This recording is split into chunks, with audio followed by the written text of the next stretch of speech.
Para quienes no me conocen o nos están visitando por primera vez, yo soy Daniel, soy uno de los pastores de la iglesia. Y hoy tengo el privilegio y la responsabilidad de ser quien predica la palabra de Dios. Hace unos 160 años, en Londres, que en ese momento era un lugar de muchísima influencia en el mundo, semana tras semana, un hombre llamado Charles Spurgeon, que muchos conocerán o habrán escuchado de él, al que se le llama el príncipe de los predicadores, semana tras semana predicaba. En la misma ciudad, al mismo tiempo, había otro hombre, que también van a reconocer cuando lo diga, llamado Karl Marx. Y entre estos dos hombres y lo que enseñaban, había una lucha por las almas de los hombres, con dos puntos de vista de Dios y de la humanidad totalmente incompatibles. Era una guerra clara. De hecho, que Engels, el coautor, junto con Karl Marx, del Manifiesto Comunista, en algún momento que le preguntaron que cuál era la persona que más le desagradaba, fácilmente pudo responder: Spurgeon. Y es comprensible que odiara a Spurgeon, porque cuando la ideología falsa del comunismo empezaba a levantarse en los corazones y en las mentes de los obreros de Inglaterra, la predicación de la palabra de Spurgeon derribaba desde los cimientos esa ideología que se levantaba contra el conocimiento de Dios. Y de eso vamos a hablar hoy, de cosmovisiones o ideologías en conflicto. Les pido que me acompañen en sus Biblias a 2 Corintios. Y mientras lo buscan, voy a hablarles un poco del contexto de esta carta, porque no venimos en una serie de 2 Corintios, entonces no quiero que en frío entremos a ver algo fuera de contexto. Podemos pensar, por ejemplo, en 1 Corintios, una carta en la que se ve que Pablo tiene que abordar un problema grave en la iglesia, que es un problema de que están inflados de orgullo, y un orgullo que producía divisiones o facciones dentro de la iglesia, bandos. Y era un tipo de orgullo muy influenciado por la cultura en la que estaban. Una cultura que exaltaba la gran celebridad, exaltaba el razonamiento humano, la filosofía, el obtenerla por medios humanos. Todo esto era importante para ellos: la lógica refinada, la elocuencia, la presencia, el carisma, la confianza propia, al punto que ellos llegaban a, con esos lentes, esa ideología, evaluar la iglesia y los ministros del Señor, y trajo muchos problemas. Ahora en 2 Corintios, pues ese problema no dejaba de existir, pero más bien el problema que ocurre es que llegan a Corinto unos hombres que dicen ser apóstoles, probablemente llegan con unas credenciales falsas y empiezan a enseñar un estilo de vida cristiano y conceptos cristianos que no son conforme al evangelio, y además cuestionan el apostolado de Pablo. Y entonces Pablo tiene que escribir para corregir estos conceptos erróneos que se están enseñando acerca de qué es el cristianismo. Y si tengo que resumir 2 Corintios, que es esa instrucción que Pablo trae, sería esto: el cristiano es una persona débil, humilde y obediente, por lo general sufriendo y tenido por poco en el mundo, pero una persona en la cual el poder de Dios trae vida nueva, consuelo, sostén y transformación continua a la semejanza de Cristo. Eso es 2 Corintios. ¿Cómo se ve un cristiano? Es una persona débil, dependiente de Dios, pero que en esa debilidad Dios suple con su fortaleza, conforme al poder de quien resucita a los muertos. Los valores de la cruz son la humildad y la debilidad, porque ahí es donde se manifiesta el poder de Dios. Y cuando uno entiende que esto es la línea melódica de la carta, todo cobra sentido. Entonces, por ejemplo, en el capítulo 1, si ya están en 2 Corintios, si leemos de los versículos del 8 al 10, vean que Pablo dice: porque no queremos que ignoren, hermanos, acerca de nuestra aflicción sufrida en Asia, porque fuimos abrumados sobremanera más allá de nuestras fuerzas, de modo que hasta perdimos la esperanza de salir con vida. De hecho, dentro de nosotros mismos ya teníamos la sentencia de muerte. ¿A fin de qué? De que no confiáramos en nosotros mismos, sino en Dios que resucita a los muertos, el cual nos libró de tan gran peligro de muerte y nos librará. y en quien hemos puesto nuestra esperanza, de que Él aún nos ha de librar. Podemos avanzar un poco y ver, por ejemplo, que en el capítulo 3, cuando Pablo responde al cuestionamiento de dónde están sus credenciales, algunas cartas o alguna recomendación, entendiendo de qué se trata lo que ya les dije, el poder de Dios en los cristianos, cómo se ve, él responde de esta manera, en capítulo 3, versículo 2. Ustedes son nuestra carta, escrita en nuestros corazones, conocida y leída por todos los hombres, siendo manifiesto que son carta de Cristo redactada por nosotros, no escrita con tinta, no es algo de medios humanos, no es algo físico, sino con el Espíritu del Dios vivo, no en tablas de piedra, sino en tablas de corazones humanos. Esta confianza tenemos hacia Dios por medio de Cristo, no que seamos suficientes en nosotros mismos para pensar qué cosa alguna procede de nosotros, sino que nuestra suficiencia es ¿de quién? De Dios, el cual también nos hizo suficientes como ministros de un nuevo pacto. Esa sigue siendo la línea de la carta. En capítulo 4, versículo 7, un versículo que recordarán, pero tenemos este tesoro, ese poder espiritual del evangelio, de la palabra de Dios, ¿en dónde? En vasos de barro, el humano débil y frágil, para que la extraordinaria grandeza del poder sea de Dios y no de nosotros, afligidos en todo, pero no agobiados, etc. En versículo 14 dice, sabiendo que aquel que resucitó al Señor Jesús, a nosotros también nos resucitará con Jesús y nos presentará junto con ustedes. Podemos ver en capítulo 5, versículo 7, como dice, que por fe andamos y no por vista. Así se ve la vida cristiana, andando por fe y no por vista, apegándonos a la revelación que Dios nos dio y no a otras fuentes de información. Capítulo 5 recordarán que habla de que somos embajadores de Cristo. Pablo describe mucho acerca de cómo se ve el embajador de Cristo, y después de describir eso, Pablo quiere que a los corintios les quede claro que estos supuestos apóstoles y él, junto con las personas que ministra con él, están en bandos contrarios. Después de decirles, así es como se ve la vida cristiana, de esto se trata el cristianismo, el poder de la cruz en la persona débil, etc.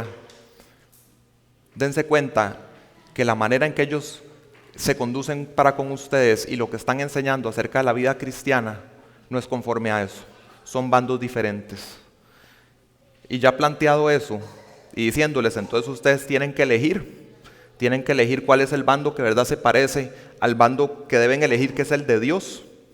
Y les dice esto en 6, del 14 al 17. No estén unidos en yugo desigual con los incrédulos, pues ¿qué asociación tienen la justicia y la iniquidad? ¿O qué comunión la luz con las tinieblas? ¿O qué armonía Cristo con Belial? ¿O qué tienen común un creyente con un incrédulo? ¿O qué acuerdo tiene el templo de Dios con los ídolos? Porque nosotros somos el templo del Dios vivo, como Dios dijo, habitaré en ellos y andaré entre ellos y seré su Dios y ellos serán mi pueblo. Por tanto, salgan de en medio de ellos y apártense, dice el Señor, y no toquen lo inmundo, y yo los recibiré. Pablo ya va planteando que existen bandos y los corintios deben elegir a la luz de cómo realmente se ve el cristianismo. Y de hecho lo siguiente que viene en la carta es que le pone una prueba de si ellos van a identificarse con los que son cristianos, con los débiles, los dependientes de Dios, los que están rogando al Señor por su provisión. Entonces, ¿a qué los anima? Participen del donativo que vamos a enviar a los pobres de Jerusalén. Eso es santificación. Van a ser más como Jesús, como el verdadero Jesús, si lo hacen. Y lo dice en capítulo 8, versículo 9. Porque conocen la gracia de nuestro Señor Jesucristo, que siendo rico, sin embargo, por amor a ustedes se hizo pobre, para que por medio de su pobreza ustedes llegaran a ser ricos. Y ya en el capítulo 10 hasta el 13, llega la parte o la sección final de la carta que es ya más confrontativa hacia estos falsos apóstoles. Lo vemos, por ejemplo, en capítulo 11, versículos del 3 al 5. Dice Pablo, pero temo que, así como la serpiente con su astucia engañó a Eva, las mentes de ustedes sean desviadas de la sencillez y pureza de la devoción a Cristo. Porque si alguien viene y predica a otro Jesús, a quien no hemos predicado, o reciben un espíritu diferente que no han recibido, o aceptan un evangelio distinto que no han aceptado, bien lo toleran. Pues yo no me considero inferior en nada a los más eminentes apóstoles. Más adelante en 13:14 les dice, porque los tales son falsos apóstoles, obreros fraudulentos que se disfrazan como apóstoles de Cristo. Y no es de extrañar, pues aún Satanás se disfraza como ángel de luz. Versículo 20, pues toleran si alguien los esclaviza, si alguien los devora, si alguien se aprovecha de ustedes, si alguien se exalta a sí mismo, si alguien los golpea en el rostro. A medida que los corintios estaban aceptando las enseñanzas que no eran conforme a la cosmovisión bíblica, la manera de pensar bíblica que Pablo les había enseñado, ¿qué estaba ocurriendo? Sus mentes estaban siendo esclavizadas y estaban ejerciendo un dominio sobre lo que ellos entendían. Y Pablo se los quiere dejar claro. La confrontación final viene, y esta es general, no solo a los superapóstoles o los que se creían apóstoles. Al final de la carta, en capítulo 13, en versículos del 3 al 6, así termina Pablo. Puesto que ustedes buscan una prueba de Cristo en mí, el cual no es débil para con ustedes, sino poderoso en ustedes.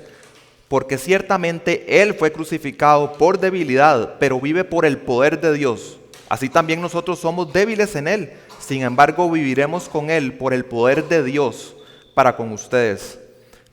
Pónganse a prueba para ver si están en la fe. Examínense a sí mismos. ¿O no se reconocen ustedes mismos de que Jesucristo está en ustedes, a menos de que en verdad no pasen la prueba? Pero espero que reconocerán que nosotros no estamos reprobados. Hay bandos, hay una guerra de cosmovisiones, los corintios deben elegir. El texto que tenemos hoy está en esa sección final de la carta, de la confrontación. Lo tenemos en capítulo 10. Voy a leérselos desde Nueva Biblia de las Américas, ya Aaron nos lo leyó. Lo voy a leer de nuevo, 2 Corintios 10, del 3 al 6. Pues aunque andamos en la carne, es decir, son seres humanos, no luchamos según la carne o en el plano físico. Porque las armas de nuestra contienda no son carnales, sino poderosas en Dios para la destrucción de fortalezas, destruyendo especulaciones y todo razonamiento altivo que se levanta contra el conocimiento de Dios y poniendo todo pensamiento en cautiverio a la obediencia de Cristo y estando preparados para castigar toda desobediencia cuando la obediencia de ustedes sea completa. Tal vez no se nota directamente, o sí lo habrán notado, en este texto que no es tan largo, estamos hablando de 4 versículos, hay 7 palabras que son de lenguaje militar. Y hay otras 2 que dependiendo del contexto puede que no sea militar, pero dado el contexto también son militares. Tenemos 9 palabras militares en nuestro texto. Entonces, en nuestro resumen, en nuestro entendimiento de qué dice aquí, definitivamente estamos hablando de una guerra. ¿Y de qué más nos está hablando? Nos está hablando de especulaciones, de razonamientos altivos que se levantan contra el conocimiento de Dios.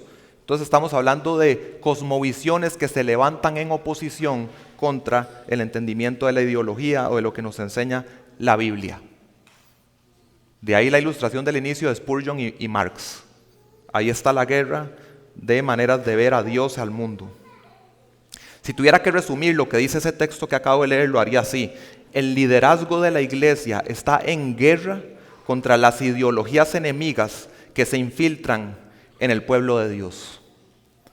Y a veces cuando tomamos una verdad para ellos en aquel tiempo, en aquel contexto, hay que extraer un principio teológico para poder traerlo al presente. En este caso, y a veces ocurre, es lo mismo. Esa gran verdad es la misma que tenemos para nosotros hoy. Esto sigue ocurriendo dentro de la iglesia del Señor. Se pueden empezar a infiltrar en los corazones de las personas ideologías que en el fondo son opuestas al Evangelio de Jesucristo y a la Biblia. Y los líderes de la iglesia, en realidad toda la iglesia, pero los líderes de la iglesia en primera línea, estamos en guerra contra eso. Nosotros no somos mejores que los corintios, eso va a pasar aquí también. Así que mi propósito al predicar hoy es que entonces nos examinemos y que actuemos si ciertamente hay alguna influencia en nosotros de ideologías enemigas. Entonces esta gran verdad que ya les dije, quiero que la veamos, porque es un solo punto lo que leímos, pero quiero que veamos 3 aspectos acerca de esa guerra. Quiero que veamos primero los guerreros y el campo de batalla, quiero que veamos las armas de esa guerra y el blanco al que apuntan las armas o el propósito del uso de las armas. Entonces vamos a empezar por los guerreros y el campo de batalla. Como les dije, todo cristiano debería ser guerrero por el Evangelio de Jesucristo, defenderlo, también predicarlo, para arrebatar del enemigo las almas de quienes están en engaño, a quienes les ha cegado el entendimiento, igual según 2 Corintios 4. Pero en la primera línea están los líderes que Dios ha designado en la iglesia. En el caso de Corinto, el liderazgo era el liderazgo apostólico de Pablo, y por eso él habla en plural de que ellos están en esa guerra. Deben defender el Evangelio y la Biblia. ¿Y en dónde se defiende? ¿Dónde se da esta lucha? Se da en la mente de las personas, se da en el interior de cada una de las personas que están aquí en Corintio, todas las personas que están aquí en Iglesia La Gracia. Y Pablo dice que aunque él y sus colaboradores son seres humanos débiles de carne y hueso, la lucha que tienen es en esta esfera o este ámbito que es en la mente de las personas, en sus almas, en sus corazones. Ese es el campo de batalla. Y aunque ese sea el campo de batalla, en algún sentido alguien podría usar herramientas humanas para tratar de ganar la guerra de las ideas dentro de la mente de una persona. Por ejemplo, estos superapóstoles probablemente llegaron con unas cartas supuestas de recomendación y a partir de esa autoridad usted debería subyugarse a estas ideas. Un arma carnal. Pero Pablo dice, pero eso no es el tipo de armas que nosotros usamos.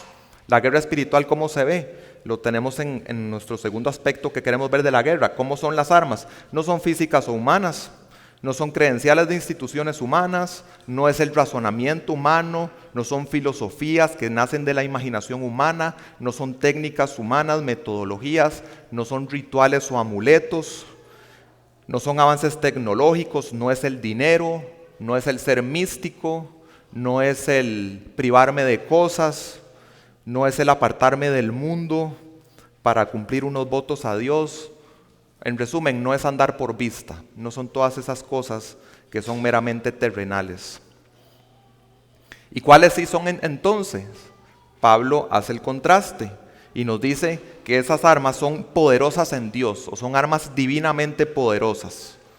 Estamos hablando de poder del Espíritu Santo, ¿verdad? Estamos hablando de algo espiritual, lo conectamos con el Espíritu Santo, estamos hablando de poder del Espíritu Santo. ¿Y qué produce el Espíritu Santo con su poder?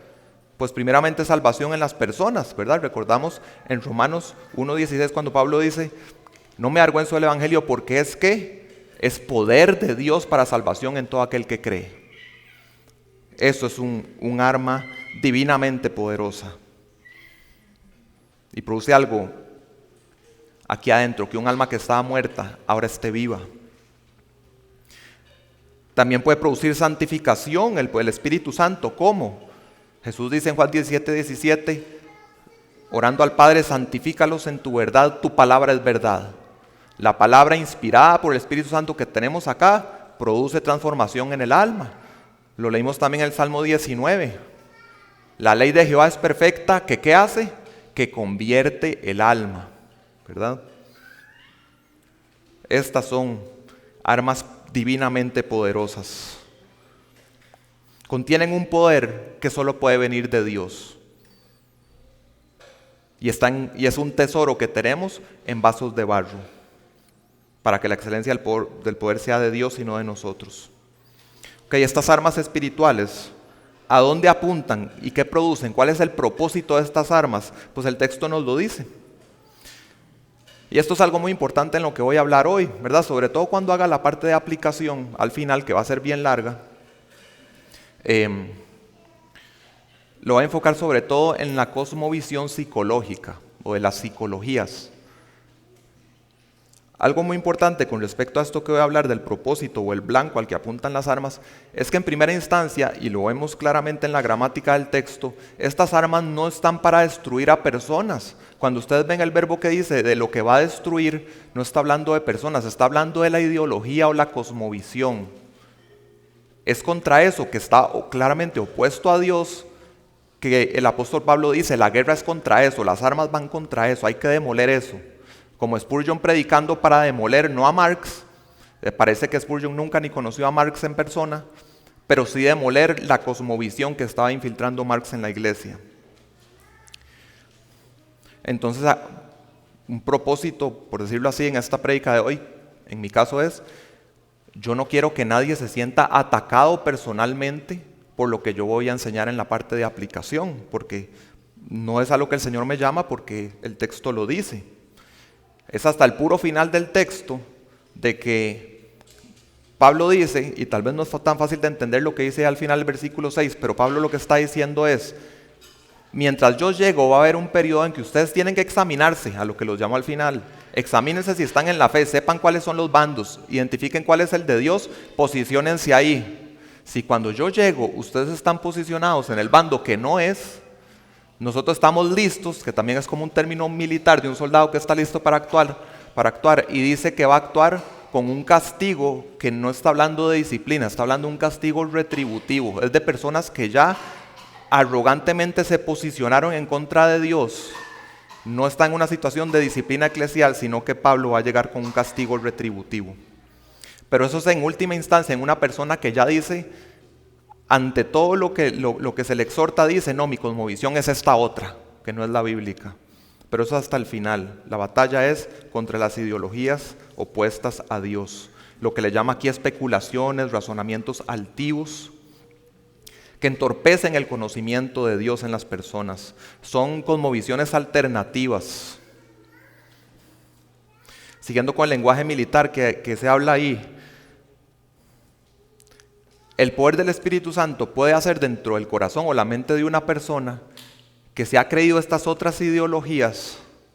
Solo el Espíritu Santo puede llegar ahí, tomar como prisioneros de guerra, derribando lo que creen y tomándolos y llevándolos, porque tal vez hasta sin darse cuenta estaban creyéndose ideas de otro comandante en jefe, que no es Cristo, y entonces esos pensamientos ahora, ya que les derribó todo su sustento, los lleva a la obediencia del verdadero comandante en jefe, que es Cristo.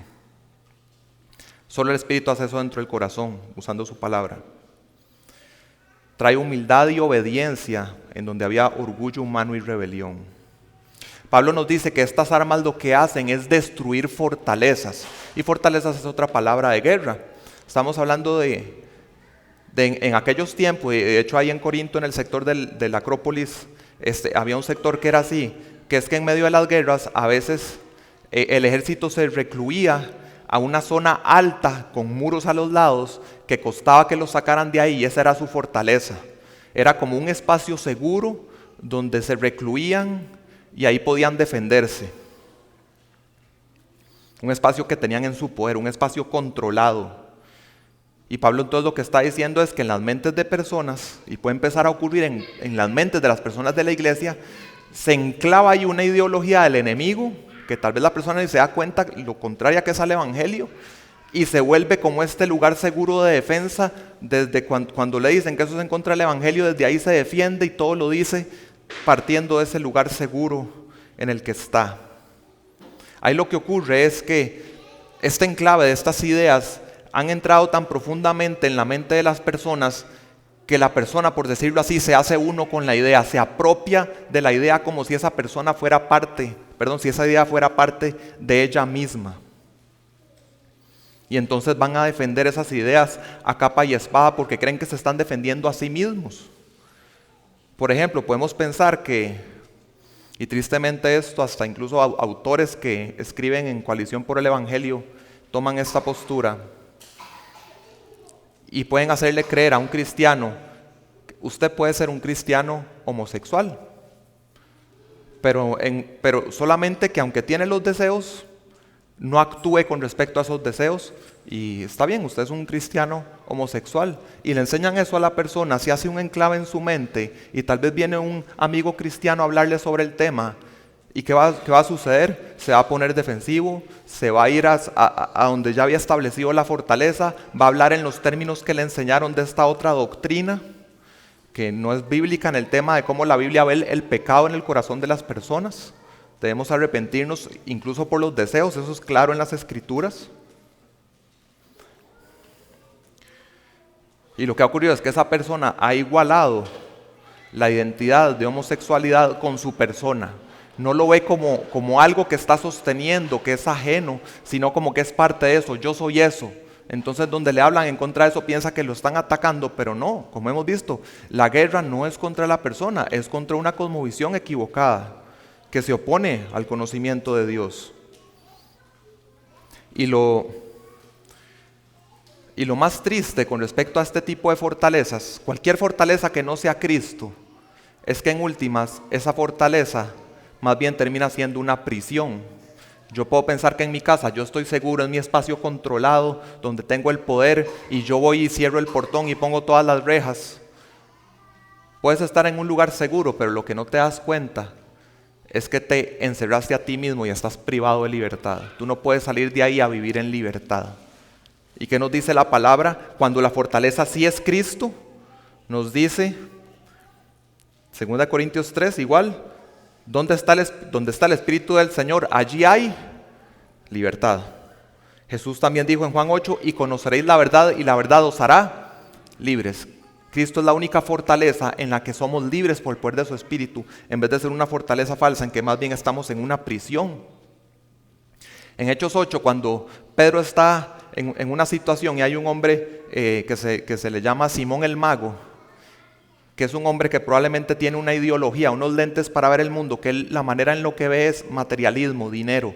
Cualquier cosa que ve, lo que está pensando es cómo puedo generar ingresos a partir de eso. Donde ve que ellos imponen las manos y la gente recibe el don del Espíritu Santo, él ofrece dinero por eso.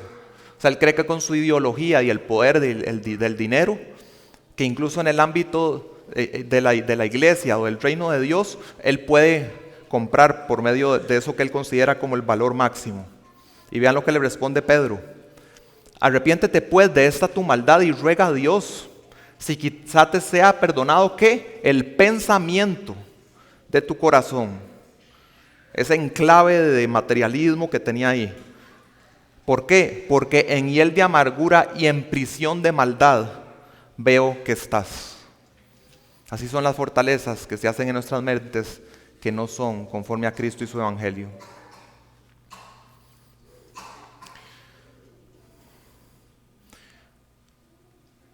Hasta ahí llegaría, por decirlo así, en la parte que es directamente la exposición del pasaje, porque me interesaba dejar un espacio grande para la aplicación. Y de hecho hace 3 semanas cuando prediqué desde 2 Timoteo 4, pues les comenté que era en un sentido una prédica de 2 partes y hoy iba a ser una parte más aplicativa. Entonces, bueno, hemos visto el texto bíblico, hemos entendido esta guerra y quiero que entendamos cómo hemos de aplicar estos conceptos que hemos visto. Entonces podemos entender que en personas de Iglesia de la Gracia, en sus mentes pueden estarse levantando fortalezas de ideologías que no son la bíblica. Podemos estar hablando de evangelio de la prosperidad, ideología de género, naturalismo, es decir, como que no hay milagros o cosas sobrenaturales, ideología de éxito del mundo, pragmatismo, progresismo, feminismo, marxismo, consumismo, posmodernismo, relativismo, ¿verdad? Que es decir, no hay verdad absoluta. En Estados Unidos ha impactado mucho más el tema de justicia social y lo elevan al nivel del evangelio. Y hay fortalezas fuertes allá en eso. Y también podemos hablar de psicología y psiquiatría, y en eso sobre todo son lo que me voy a enfocar ahora en la aplicación. He hablado de cosmovisiones, y cuando uno habla de una cosmovisión, uno está hablando de algo que no son ideas sueltas, es algo que es un poco más estructurado. Es algo que pretende explicar como la metanarrativa del mundo, explicar la realidad a nuestro alrededor. Abarca mucho. Podemos decir que algo es una cosmovisión si responde a estas 4 preguntas. La pregunta de ¿dónde venimos? Origen. ¿Para dónde vamos? Destino. Si responde qué es bueno y qué es malo, que sería moralidad, o si también pretende explicarnos qué propósito tenemos o cuál es el significado de nuestra existencia. Son preguntas muy existenciales. El sistema que pretenda responder eso es una cosmovisión, y yo lo llevaría más allá. Si tú lo aceptas por completo, es tu religión. Si entiendes todo eso, en realidad es tu religión, y vas a vivir de acuerdo a eso. a ese entendimiento. Entonces, para empezar a hablar primeramente de la parte de psicología, en el entrenamiento que yo llevaba en consejería llevé 2 clases en que vimos cómo las psicologías, y uso el plural, igual a como lo hace David Barceló, que es cristiano pero llegó a graduarse en psicología. Ahí pueden ver un video de él muy bueno que se llama Psicomentiras y la suficiencia de la Biblia. Habla de psicologías en plural porque incluso los más prominentes en psicología no se ponen de acuerdo entre sí. Pero bueno, la cuestión en estas clases que yo llevé, tomaban 3 posturas diferentes y veían cómo respondían estas preguntas y otras preguntas también, que algunas las vamos a ver. Vimos cómo respondía la psicología profunda o el psicoanálisis de Freud, cómo responden a estas preguntas el conductismo de Skinner y cómo responden a estas preguntas la tercera fuerza de Rogers. Y lo que podemos ver, y no voy a ver una por una, pero voy a hablar en términos generales,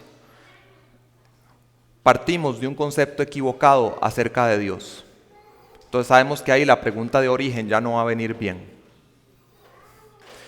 En el origen también del ser humano, no solo de la existencia de la creación, sino del ser humano, también empezamos mal en el tema de origen, en el tema de diseño, de propósito.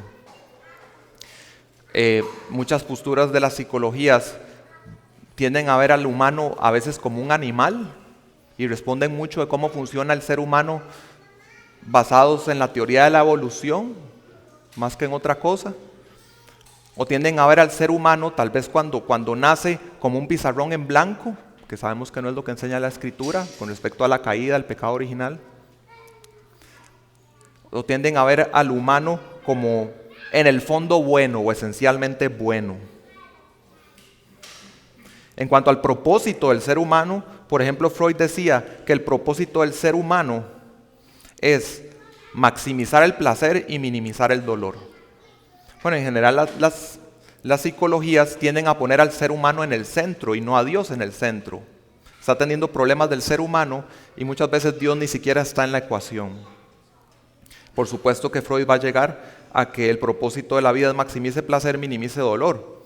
Y esas cosas tal vez a alguien podría sonarle ridículo, pero yo creo que muchas veces nosotros, y quiero que lo piense, y voy a poner ejemplos más adelante, muchas veces nosotros tomamos nuestras decisiones en automático con eso que dice Freud ahí.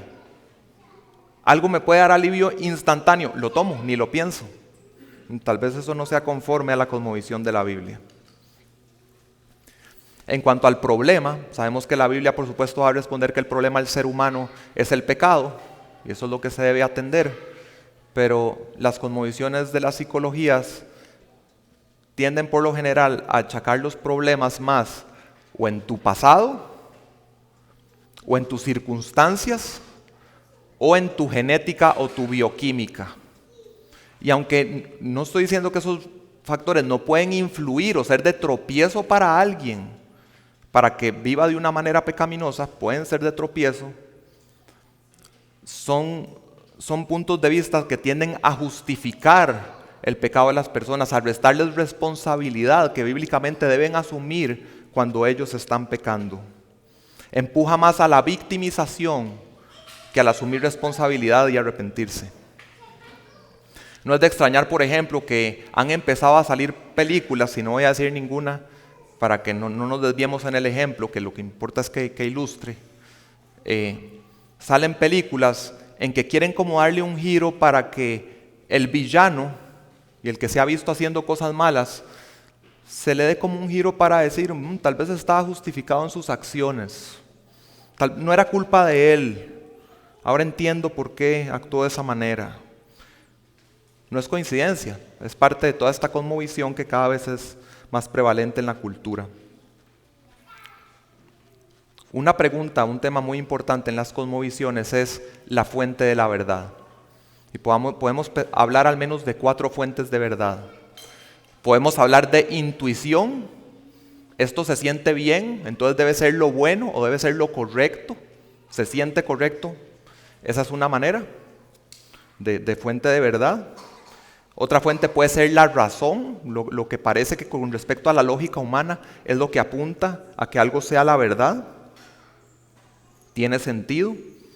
Puede ser el empirismo, ¿verdad? Recojo datos, hago investigación y los datos lo que demuestran es que la realidad funciona de esta manera. Esa es otra fuente de verdad. Y la cuarta es la revelación, que es que lo que el ser humano no puede alcanzar con esas otras tres, Dios se las revela. Eso es. Es lo que dice Dios. Y aquí nada más para aclarar, en tema de revelación especial y revelación general, revelación especial es esto, lo que tenemos aquí en la Escritura. No tiene un alcance global, no tiene un alcance para cada ser humano. La revelación general el general no significa como de temas generales o varios, sino que se refiere al alcance. Y con respecto al alcance dice que es un alcance universal. Por ejemplo, Andrés nos leyó el Salmo 19, el versículo 1. Los cielos cuentan la gloria de Dios. Hay revelación general. La gente, en cualquier lugar del planeta, en cualquier momento de la historia, la gente puede salir, ver el cielo y llegar a un entendimiento con las facultades que Dios le dio. Existe un creador. Y de acuerdo a Romanos 1, y no tienen excusa. Si dicen que no, usted sí tiene las facultades, no tiene excusa para concluir algo diferente. O en Romanos 2, Dios le dio a todo ser humano una conciencia que lo acusa o lo excusa de sus acciones. Y puede saber que algo es bueno o algo es malo. Puede empezar a entrenarse súper mal esa conciencia, pero Dios dio en revelación general que alcanza a todo el mundo eso. A veces en estos temas de psicologías, y los que quieren integrar psicología con la Biblia, entienden como que investigaciones o cosas que se hacen por psicología son revelación general. No. Por definición, revelación significa que Dios nos lo dio. Si usted empezó a investigar, eso ya es de las otras tres fuentes, las otras tres que les dije. Ya eso va a ser o por razón o va a ser por empirismo. Eso no es revelación general.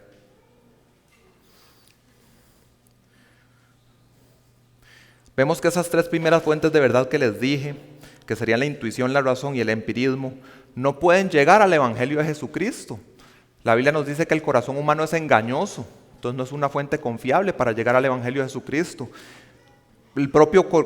Primera de Corintios nos dice que por medio de la sabiduría humana o la razón humana, el hombre no iba a llegar a conocer acerca del Evangelio de Jesucristo. Su límite estaba en sus facultades, ver el cielo, lo que ya les dije, en su conciencia, sabía cosas muy generales acerca de Dios, pero no podía saber la parte específica del Hijo de Dios que se hizo hombre, que vino a morir una muerte expiatoria, propiciatoria, sustitutiva, por quienes ponen la fe en Él. El razonamiento humano no va a llegar a esa información. A veces tenemos más en alto de lo que debiéramos el método científico. E incluso cuando las personas hablan de los temas psicológicos y psiquiátricos, cuando son temas que no son tantos como la gente creyera, pero que los pueden respaldar con el método científico, creen que eso es como, eso ya es lo que calla todas las bocas, eso fue lo que respondió todo. Y yo les digo, si todo es nada más método científico, ¿ustedes creen que el método científico nos dice que hace 2000 años pudo haber habido un nacimiento virginal? Que pudo haber habido milagros y señales como los que hizo Jesucristo y que hubo una resurrección de entre los muertos al tercer día. No, pero eso lo creemos, ¿por qué? Porque la autoridad máxima sobre las otras, que tienen valor, la intuición tiene valor, la razón tiene valor, el empirismo tiene valor, pero está supeditado ¿a qué? A la revelación, que es lo que Dios nos dice aquí. Entonces, la cosmovisión cristiana se basa en la revelación, lo demás está supeditado, podría tener algún valor, alguna validez. Pero sabemos que en la psicología la fuente no es la revelación. Y ni siquiera coincide, es que pudiéramos decir, como bueno, esa no es la fuente, pero si coinciden en las conclusiones, tal vez ahí hay un terreno común. No coincide, y no coinciden en temas tan críticos como el entendimiento de Dios, del hombre, del pecado. Y para pensar en un ejemplo podemos pensar, no sé si lo conocen, algo llamado la pirámide de Maslow, en que se establecen las necesidades del ser humano desde una base que empieza por la respiración. En lo más inmediato lo que necesito es respirar, luego vendrán alimento, etc. Y llega al punto final, ya es como realización personal, cosas así. Eso nos dice la cosmovisión psicológica. ¿Qué es lo que nos dice la Biblia que debe estar en la base? Lo que más necesita un ser humano.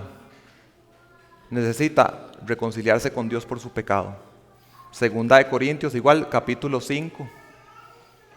Reconciliados con Dios. Eso es lo que necesita el ser humano. ¿Y cómo se reconcilia con Dios? Es por medio de la fe. Y la fe viene por el oír, y el oír por la palabra de Dios.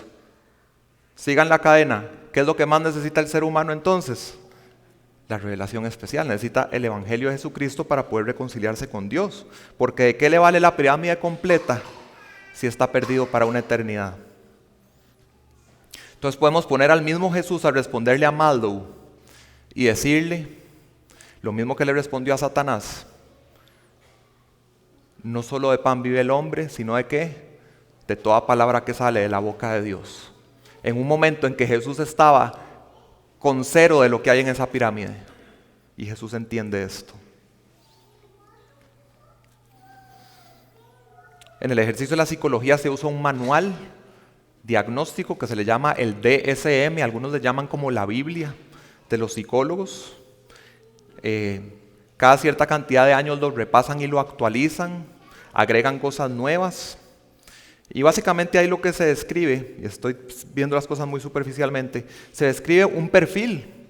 Y si la persona cumple con ciertos criterios de ese perfil, entonces se diagnostica con la etiqueta que está puesta ahí y también se le va a tratar de acuerdo a esa etiqueta que se le dio. Esa etiqueta puede ser un trastorno, un desorden o un síndrome, otros nombres diversos. ¿Veo algo de validez en eso? Bueno, yo creo que sí, uno puede estudiar patrones de pensamiento y de conducta humana y correlacionar a alguien que piensa de esta manera, también probablemente va a pensar de estas otras maneras y probablemente su estilo de vida va a ser así. En la manera del qué, de tomar la fotografía y ver lo que está ocurriendo y correlacionarlo, ahí hay cierta validez. Creo que en el qué es en el punto en que pudiera haber cierto terreno común. Y de ahí pueden surgir cosas buenas. Por medio de esto que acabo de describir, pueden determinar cuál es el perfil de un asesino en serie y un experto le hace un perfil psicológico y lo atrapan. O saben cómo tenderle una trampa a un pedófilo conociendo su perfil y lo atrapan. Esas son cosas buenas. No son gracias a la cosmovisión psicológica, sino a pesar de que tienen esa visión, no tienen en su mente la gloria de Dios, no tienen en su mente que el valor de esas personas que van a sufrir por los crímenes son personas hechas a la imagen de Dios y eso es lo que les da principalmente su valor. Eso no lo tienen en mente, pero en su cosmovisión centrada en el ser humano le ven valor a esto y terminan haciendo algo que en alguna manera coincide. Cosas buenas. Puede también entenderse el patrón de alguien que lava activos, el perfil de un abusador, reconocer cuando en un ambiente haya abuso. También puede reconocerse cuando alguien quizás está empezando a contemplar el suicidio, cuáles son las maneras de empezar a dilucidar eso. En el trabajo nos dan una charla de prevención del suicidio, que lo que nos habla de esto, yo voy y lo veo. Creo que hay cosas valiosas que son ahí. Pero en el momento en que hay algo de la cosmovisión psicológica que está ahí hay que saber discernir qué cosas tienen cierto valor y cuáles no. Cuando sí pasamos a la brecha de discrepancia más grande, es cuando pasamos del qué, de la descripción de estos patrones, cuando pasamos a tratar de entender el por qué. ¿Por qué en el interior de las personas están ocurriendo estas cosas? ¿Por qué en el interior de las personas están estas motivaciones y estas intenciones? ¿Qué nos dice la Biblia? Hebreos 4:12. La palabra de Dios es viva y eficaz y más cortante que toda espada de dos filos y penetra hasta partir el alma y el espíritu, las coyunturas y los tuétanos y discierne que los pensamientos y las intenciones del corazón. Solamente el exponerse a la palabra de Dios en el poder del Espíritu Santo puede hacer que el ser humano vea dentro del ser humano lo que realmente está ahí. Solamente a través de la palabra y de que Dios lo revele. Solo Dios ve ahí, solo Él lo puede mostrar. Por eso el salmista cierra el Salmo 139 diciendo: examíname, oh Dios, y conoce mi corazón, pruébame y conoce mis pensamientos, y ve si hay en mí camino de perversidad, y guíame en el camino eterno. Y en lo que resta voy a tal vez hacer algunas preguntas rápidas y responderlas si son de ayuda para alguien. ¿Las herramientas psicológicas pueden hacer que alguien piense diferente? Sí. ¿Las herramientas psicológicas pueden hacer que alguien se comporte diferente? Sí. ¿Las herramientas psicológicas pueden hacer que alguien reciba vida espiritual? No. ¿Que la persona sea santificada, que crezca en semejanza a Cristo? No. Entendemos que eso solo lo hace el Espíritu Santo y con su palabra. Las herramientas psicológicas pueden hacer que... Bueno, no, disculpen, ahí más bien quería dar un ejemplo que en algún momento vi, que Cristiano Ronaldo contrató a Jordan Peterson, que algunos sabrán quién es. Y sí, puede contratarlo, puede ayudarle a que reciba toda su pirámide de Maslow, todo completo, y tiene todos los recursos que necesita para obtener lo que quiere Cristiano Ronaldo. Pero Jordan Peterson, si no le está enseñando de la palabra de Dios, no puede infundir vida espiritual, ni ser un instrumento para infundirle vida espiritual a él, ni para santificarlo, que no sé si es creyente. Entonces, lo que sucede con las psicologías es que en las iglesias se ha empezado a dar un movimiento que se le llama psicología cristiana. A eso se le llama integracionismo.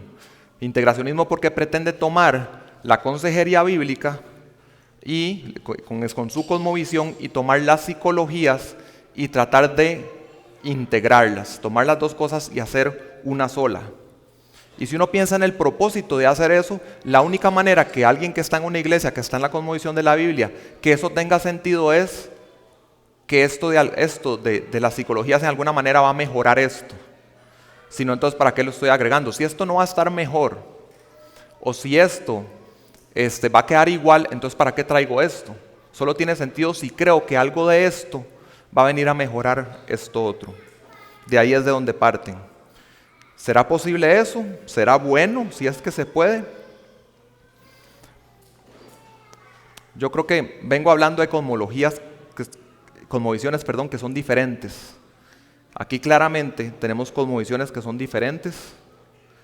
Y creo que cuando podemos pensar en conceptos específicos, piense usted qué significa la palabra que voy a decir en la Biblia y hágase una idea de qué quizá podría decir un psicólogo o alguien en la cultura que está muy influenciado por la psicología. ¿Qué es el pecado? ¿Qué es el amor? ¿Qué es el sufrimiento?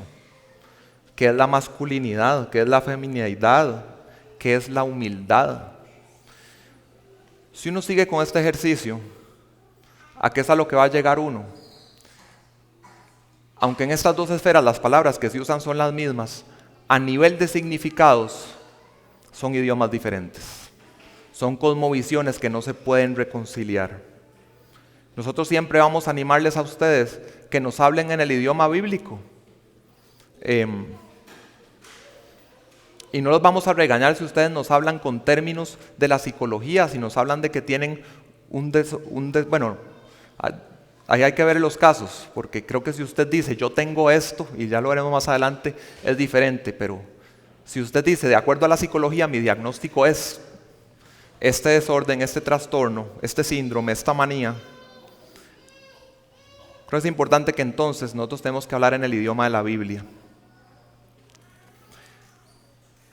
En medio de la guerra hay una guerra de influencias también. Y creo que se puede ver quién va ganando. ¿Ustedes ven más enseñada la Biblia en las universidades en que enseñan psicología? Yo no he escuchado de eso. ¿Ustedes ven más psicología enseñada desde los púlpitos y en los seminarios? Sí. ¿Quién va ganando esa guerra? Siempre los vamos a animar a hablar el idioma bíblico. Ahora que fuimos a Los Ángeles, el año pasado, yo me compré esto. Dicho de manera sencilla, es un diccionario de psicología a Biblia. Y podemos ver un ejemplo. Este diccionario, por ejemplo, otra palabra, autoestima. Aquí puede describir varias cosas y nos puede decir que el autoestima en la psicología está en un espectro que puede ir desde un extremo, que es el despreciarse a sí mismo, hasta otro extremo, que es el desorden de personalidad narcisista. Pero si hablamos en idioma de la Biblia, si vienes y le hablas a tus pastores acerca de un tema de autoestima, en idioma de la Biblia el pastor te va a hablar de orgullo, te va a hablar de humildad bíblica, te va a hablar a verte a ti mismo conforme al valor que dice la Biblia que tienes y lo que dice de ti. Primeramente eres una creación de Dios. Más que eso, eres un ser humano creado a la imagen de Dios. Y también debes verte el valor en ti mismo, de acuerdo a lo que acabamos de cantar, no algo por mi posición. Si estamos en Cristo, aunque somos indignos, ¿cuál valor se pagó por nosotros para rescatarnos? La sangre de Cristo derramada en la cruz. Eso es Cristo estima.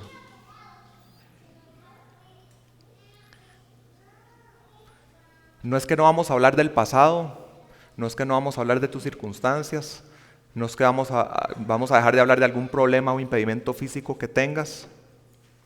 Eso se va a hablar, pero entendiendo lo que prioriza la Biblia, vamos a centrarnos en tu corazón. Siempre que llegues a buscarnos a los pastores, vas a estar seguro al final de la conversación de que vamos a estar hablando. Entendemos que Dios permite esto en tu vida para tu santificación.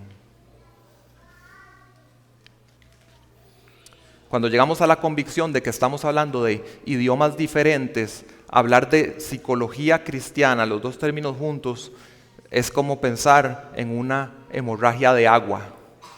Cuando uno entiende que son idiomas diferentes, es como hasta que puede chocar a nivel de cosmovisiones. Es algo que choca. Ahora, estoy diciendo que todos los que están en ministerios que usan esta terminología y dicen que son psicólogos cristianos, que son unos herejes, que están en pecado, bueno, habría que ver uno por uno. Yo como mínimo lo que sí podría decir es que no creo que deberían usar ese término. No creo que deberían usarlo porque trae confusión. Y también diría, y si en lo que estás implementando estás trayendo o estás bebiendo o estás importando de la cosmovisión psicológica, mejor no le ponga la palabra cristiano. Si a nivel de cosmovisión está contaminando, no le pongas la palabra cristiano. En Iglesia La Gracia va a haber psicología cristiana. No. En la Iglesia La Gracia tenemos consejería bíblica y es lo que seguiremos teniendo. Creo que un cristiano puede ser psicólogo. Sí, por supuesto, en nuestra iglesia hay psicólogos. Eso no significa que es como el pecado imperdonable o algo así, porque recuerden, estamos hablando de las cosmovisiones, no de las personas específicas. Y alguien puede ser un psicólogo, creo que requiere mucho discernimiento, un psiquiatra también, pero puede incluso desempeñarse en su campo, en los empleos que pueda obtener, pero sin adoptar y aplicar la cosmovisión contaminada. Y puede ayudar en cosas muy buenas como las que ya indiqué antes: prevención de suicidio, de abuso, de atrapar criminales o evitar el crimen. Pero lo que es claro es que sin la revelación de Dios, nadie puede convertirse ni llegar a ser semejante a Cristo. Imaginen un cuarto en que hay un psicólogo incrédulo con un paciente incrédulo y ahí no hay una Biblia. Entendemos de la Biblia que ahí no está el Espíritu Santo, no puede haber una conversión, ni puede ser la persona hecha a semejanza de Cristo. Si en ese ambiente alguien pudiera ser hecho a semejanza de Cristo, ni ocupamos el Espíritu ni ocupamos la Biblia. Podría lograrse por otros medios. Ahora, ¿puede salir algo bueno de ahí? Sí. A nivel terrenal y temporal sí pueden ocurrir cosas buenas de ahí. ¿Hay gracia común de Dios ahí? Sí, pero la misma que hay cuando cualquiera dos personas, aunque ninguno sea psicólogo, se reúnen y disfrutan de interrelación humana que Dios ha permitido, y es gracia.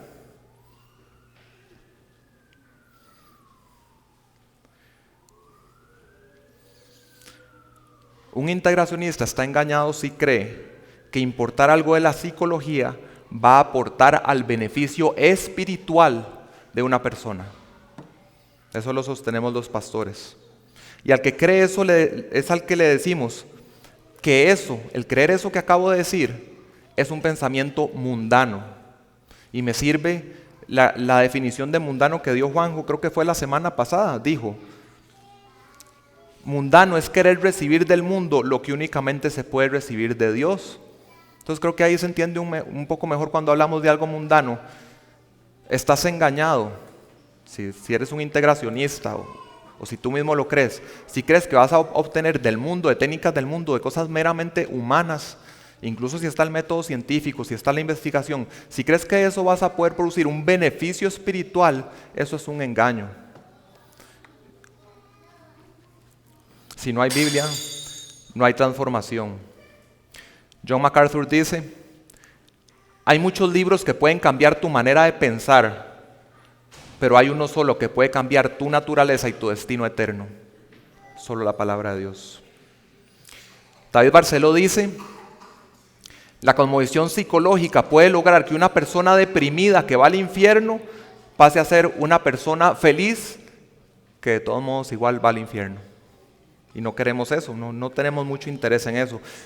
Hay algo bueno en reducir el sufrimiento humano, pero no cuando se hace en detrimento del estado eterno de la persona. ¿Los pastores de Iglesia de la Gracia le van a recomendar a alguien en algún momento que vaya a una consulta psicológica? No. Pero los pastores de Iglesia de la Gracia puede que le recomienden a alguien ir a hablar con una persona que es de la iglesia, que es psicóloga, para que abran la Biblia, para que conversen, para que se edifiquen mutuamente. Sí, y lo hacemos.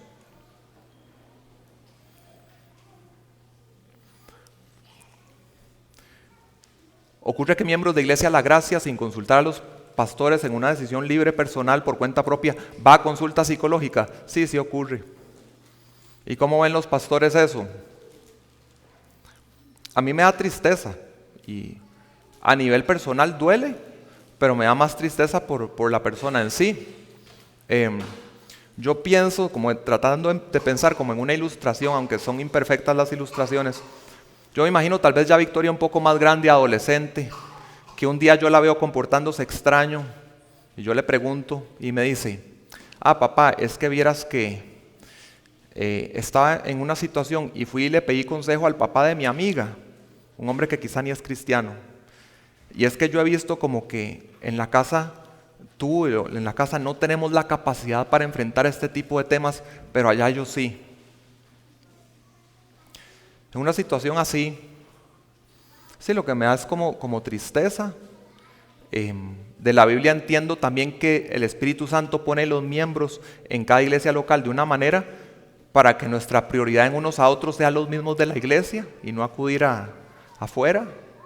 Me da tristeza que la persona se está exponiendo a un riesgo.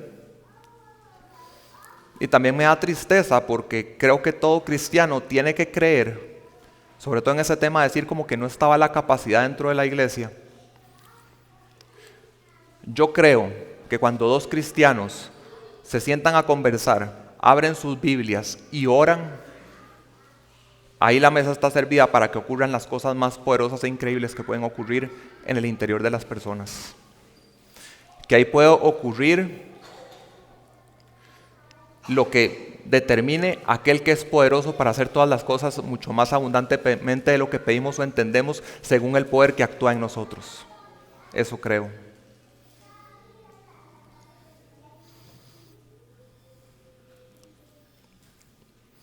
¿A qué nos exponemos? Ahora que dije que la persona se expone, ¿a qué nos exponemos cuando vamos a la psicología con su cosmovisión? Hablemos de algunas cosas de los últimos 80 años. Y ahí me disculpan el extenderme, pero a veces hay temas en que sé que las almas están en juego y hay que invertirse un poco más. Gracias por su perseverancia. Últimos 80 años. En 1949, para tratar la depresión, el tratamiento principal era la lobotomía. El que la inventó ganó el premio Nobel. O sea, si tú ahorita confías en los tratamientos psicológicos, psiquiátricos, si tú confías en eso, tú hace 75 años te hubieras hecho una lobotomía. No, pero ahora es diferente. Y no tanto. Tal vez las cosas lucen más sofisticadas, pero no tanto. Y tarda que pase el tiempo para que salgan a la luz las vidas arruinadas. Eso no es muy publicitado en los medios. Luego llegaron las drogas, la era de las drogas. Ya entonces las lobotomías no, luego llegaron las drogas. Aquí entonces estoy pasando más a psiquiatría. Y ahora menos que saldrán a la luz los casos, o es más difícil, de las vidas arruinadas cuando hay detrás una industria farmacéutica. Que no seamos ingenuos, en los humanos hay amor al dinero. Ocurren cosas en dos direcciones. Etiquetan de patológico o enfermo lo que es normal. El manual este que les dije, que es como la Biblia de los psicólogos, el DSM, el que dirigió el esfuerzo que se hizo para hacer el DSM-4, Allen Francis, escribió en 2014 un libro que se llama, pregunta, ¿somos todos enfermos mentales? Cuando hicieron el DSM-4 había sugerencia de incluir 94 trastornos nuevos en el manual. Y vean lo que dice él en una entrevista. Solo introdujimos 2 de los que se habían sugerido. Al acabar nos felicitamos, convencidos de que habíamos hecho un buen trabajo, pero el DSM-4 resultó ser un dique demasiado endeble para frenar el empuje agresivo y diabólicamente astuto de las empresas farmacéuticas para introducir nuevas entidades patológicas. No supimos anticiparnos al poder de las farmacéuticas para hacer creer a médicos, padres y pacientes que el trastorno psiquiátrico es algo muy común y de fácil solución. El resultado ha sido una inflación diagnóstica que produce mucho daño, especialmente en psiquiatría infantil. Hemos creado un sistema diagnóstico que convierte en problemas cotidianos y normales de la vida en trastornos mentales.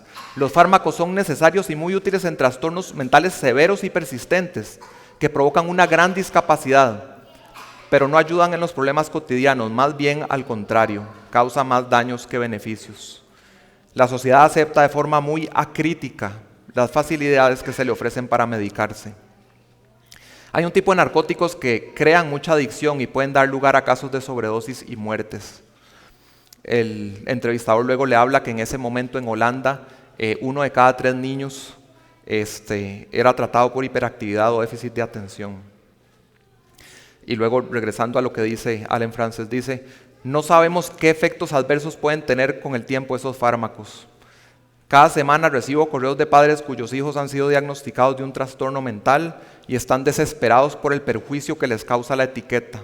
Es muy fácil hacer un diagnóstico erróneo, pero muy difícil revertir los daños que ello conlleva. Muchas veces lo que se hace pasar por rigurosidad científica, cuando vas donde un profesional que se ve muy profesional y te habla muy profesional y te dice, tienes esto, en realidad no tiene detrás rigurosidad científica. Mucha de la gente que sale diagnosticada y con una receta para un medicamento, no se le hizo un examen de sangre, no se le hizo una resonancia magnética, no se le hizo un TAC. Lo que se le hizo fue un cuestionario.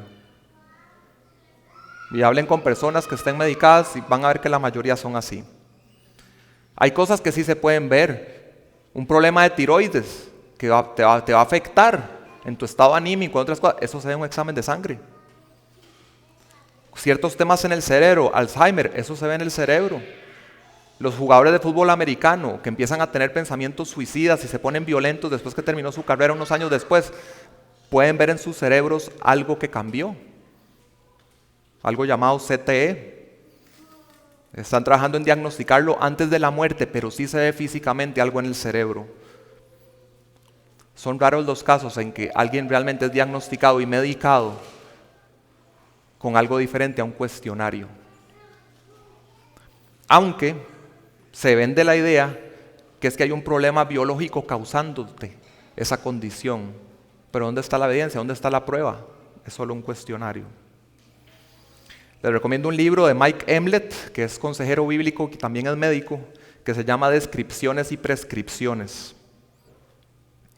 Y sobre todo hablando de este tema del famoso desbalance químico en el cerebro, que no se mide. Tal vez te hablan de serotonina y de dopamina, no tienen mediciones. no tienen mediciones. Vean lo que dice Mike Emlet. La suposición de que la mayoría de los problemas psiquiátricos tienen una causa final biológica está plasmada en nuestra cultura y es impulsada en parte por la publicidad farmacéutica.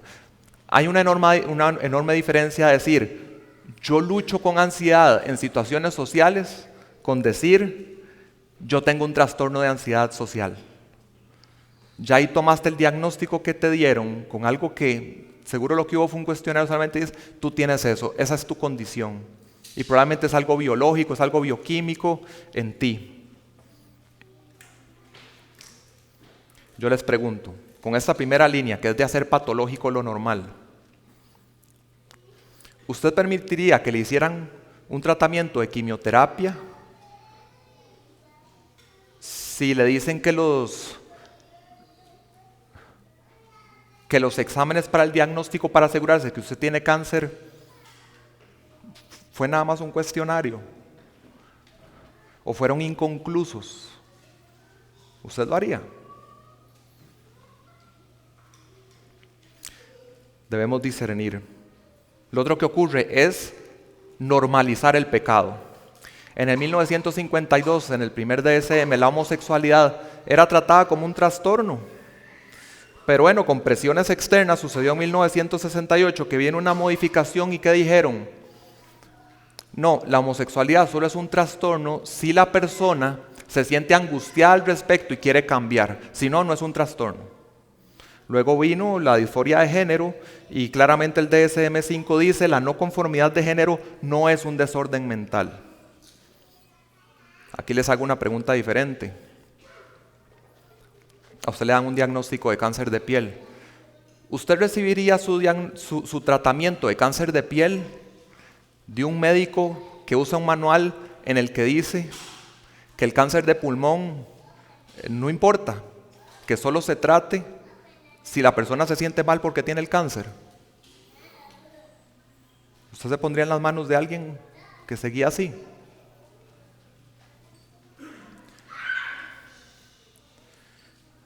Detrás de un gremio así están las farmacéuticas. Ahí debemos discernir, debemos tener mucho cuidado y conducirnos en temor de Dios. Sobre todo los que trabajan directamente en el gremio, yo creo que deben vivir en mucho temor de Dios, de saber identificar cuando en su día a día pueden cruzar a permitir algo en la cosmovisión que no es bíblica.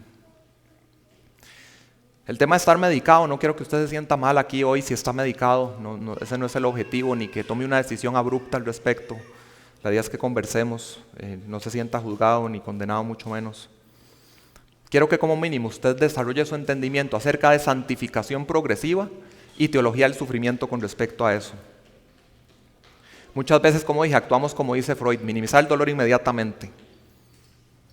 Pero ¿saben qué? La Biblia dice, no somos llamados a no sufrir. Y hasta hay una iglesia que se llama Pare de Sufrir, yo creo. No, la Biblia dice que somos llamados a ser santos. Esos son nuestros lentes. No recibimos el alivio que está a nuestro alcance de inmediato. Queremos ser conformados a la imagen de Cristo. ¿Y Cristo qué es? Un varón de dolores, un siervo sufriente. Entonces es de esperar de que vamos a ser entrenados o formados a la imagen de Cristo a través de sufrimientos. No que vayamos a buscar el sufrimiento intencionalmente, pero que cuando entendemos que Dios está permitiendo y orquestando en nuestras vidas ciertos sufrimientos, puede estarlo haciendo para un buen propósito mayor, que es conformarnos a la imagen de Cristo. En la propia 2 Corintios tenemos al apóstol Pablo, el aguijón en la carne. Me ha sido dado un aguijón en la carne, una aflicción física en la carne. Rogó a Dios 3 veces que se lo quitara. La respuesta de Dios, muy a la 2 Corintios, que ya ustedes entienden, bástate mi gracia porque mi poder se perfecciona en la debilidad. Imaginen un escenario.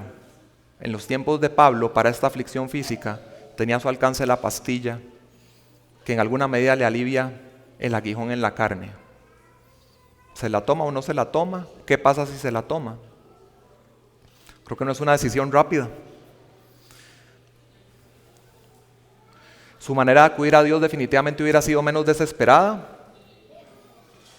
¿Y qué hubiera pasado? Recibe una manifestación más atenuada del poder de Dios, que era conforme a su debilidad. Si el propósito de Dios era refrenar en Pablo, que tendía al orgullo, ¿qué ocurre entonces? ¿Qué tenemos? Un Pablo más orgulloso, un Pablo menos santificado. C.S. Lewis dijo esto: Dios nos susurra en nuestros placeres, pero nos grita por medio del sufrimiento. Es su megáfono para despertar a los sordos. Si el aguijón de Pablo era el megáfono de Dios, haberse tomado la pastilla, ¿qué era? Era como unos tapones de oído. Dios tenía 3 citas con Pablo para que Pablo acudiera a él, dependiera de él, creciera a imagen de Cristo. Y en esas 3 citas escuchar: bástate mi gracia. Y que eso definiera su ministerio.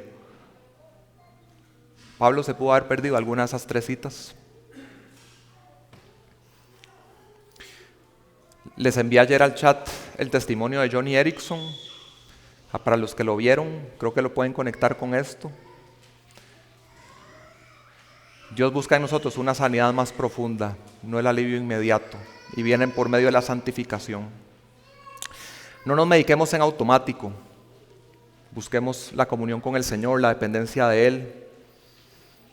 El dolor, sea físico o de otro tipo, es un regalo de Dios para darnos cuenta que algo anda mal y ir a atenderlo.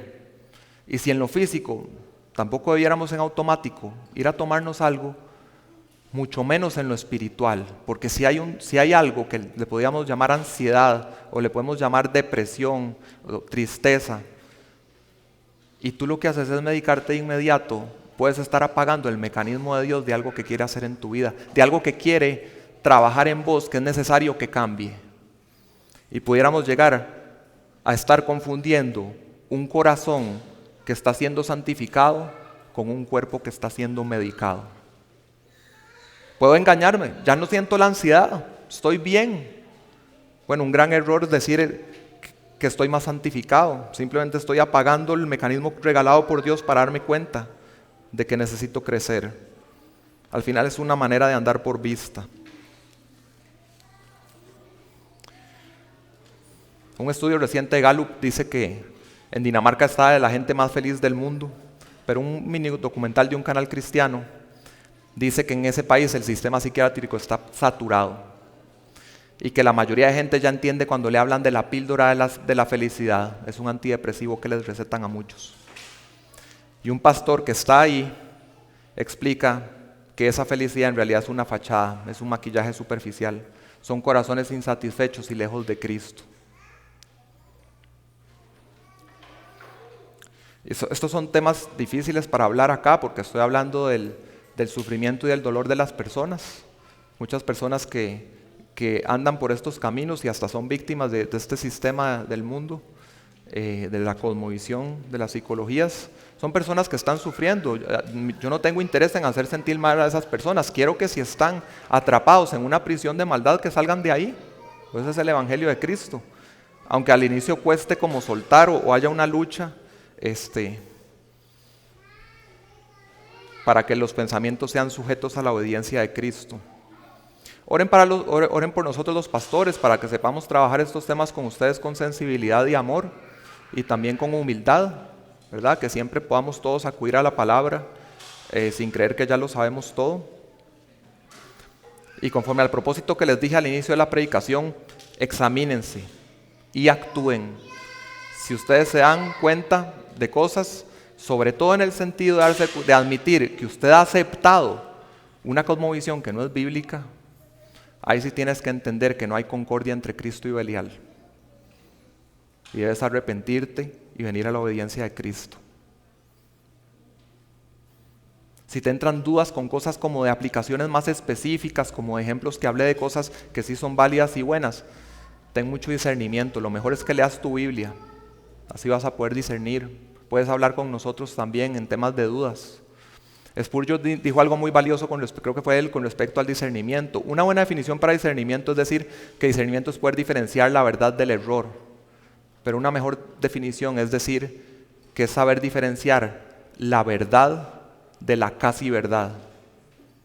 Tenemos que ser bien afilados en entender qué dice la Biblia y en qué momento detectar que nos estamos saliendo de una cosmovisión que es bíblica. No aceptemos etiquetas que la Biblia no nos da. La identidad que tienes es la identidad que tienes en Cristo y el precio que Él pagó en la cruz para rescatarte para que ahora vivas para Él.